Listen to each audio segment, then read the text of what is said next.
শুক্রবার জামিন অযোগ্য গ্রেপ্তারি পরোয়ানার নির্দেশ। পরের দিন সকাল থেকে নাটক। হাওড়ার নার্সিংহোম থেকে আরজি করের প্রাক্তন ডেপুটি সুপারকে ছুটি। তারপর আলিপুর আদালতে আক্তার আলী দাবি করলেন আইনজীবী না থাকায় আত্মসমর্পণের আবেদন করতে পারলেন না। তার বিরুদ্ধে চক্রান্তের অভিযোগেও সরব হন।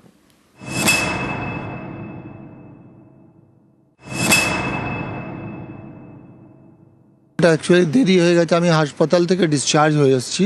কোর্ট অর্ডার করেছে বলে আমি খুব সাহস করে কোনো রকম এসেছিলাম যাতে কোর্টের অর্ডারটা মানবো। এখন এসে দেখলাম কি 12:30টার সময় কোর্ট উঠে গেছে, শনিবার আজকে, এবং আমার অ্যাডভোকেট আসেননি, তো অ্যাডভোকেটের সঙ্গে সারেন্ডার করতে হবে।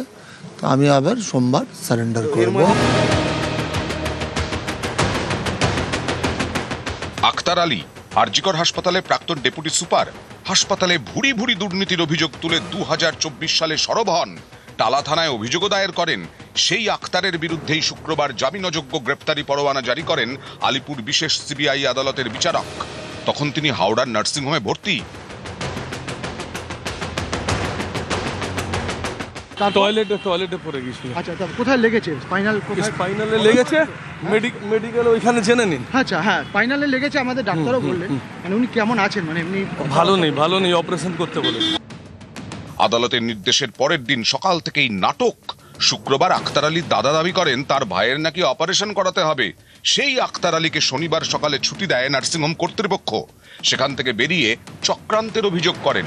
সামনে ইলেকশন, চক্রান্ত করে আমাকে করা হয়েছে যে সেকশনে আমাকে কোনো রকম যদি আমি বেল পাই তাহলে যারা জেল খাটছে তারা বেল পেয়ে যাবে।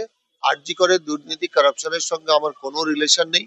আমার যে সূত্র পেয়েছিল 2020-তে আমি একটা বন্ধু কাছ থেকে ধরুন ধার নিয়েছিলাম, তাকে ধার শোধও করেছিলাম, তাকে ওরা ইউটিলাইজ করেছে অস্ত্র হিসেবে। নার্সিংহোম থেকে বেরিয়ে সোজা আলিপুর আদালত। আক্তার আলীর দাবি আইনজীবী না থাকায় আত্মসমর্পণ করা হলো না। অ্যাকচুয়ালি দেরি হয়ে গেছে, আমি হাসপাতাল থেকে ডিসচার্জ হয়ে এসেছি।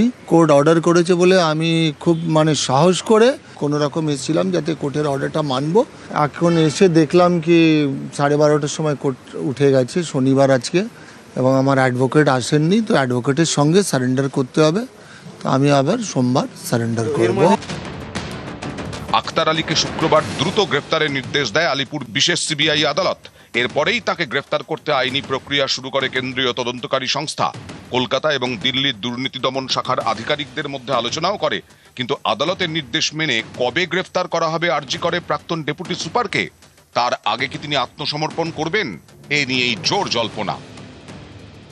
অমিত সরকার, নিউজ 18 বাংলা।